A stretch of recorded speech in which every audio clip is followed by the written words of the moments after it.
Aku bukan wanita YG spesial, tetapi jika bersamamu aku bisa menjadi spesial karena cinta MU. Ucap Ana janda asal Lampung. Assalamualaikum warahmatullahi wabarakatuh. Untuk video kali ini ada seorang janda yang menghubungi kami untuk dicarikan pasangan hidup.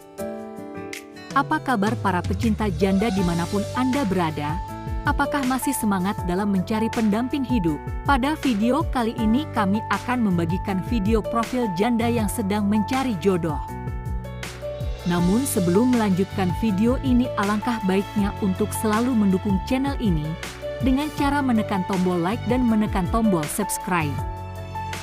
Dan bagi Anda yang sudah menekan tombol subscribe, saya doakan semoga Anda selalu dilancarkan rezekinya dan dimudahkan urusannya, amin Allahumma amin. Perkenalkan, nama lengkapnya Yuliana namun sering dipanggil Tante Ana. Beliau ini merupakan seorang janda yang belum memiliki anak dan domisili Lampung. Profesi keseharian adalah pedagang. Untuk kriteria suami yang diidamkan oleh beliau, tidak muluk-muluk, yang penting setia dan penyayang. Apakah kalian yang melihat video ini tertarik untuk menjadikan Tante Ana sebagai istri?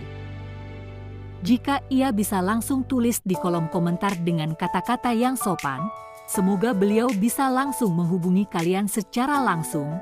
Itu tadi sedikit profil tentang janda kaya dan mempesona tadi. Semoga video ini bermanfaat buat kita semua. Sekian info dari kami. Wassalamualaikum warahmatullahi wabarakatuh.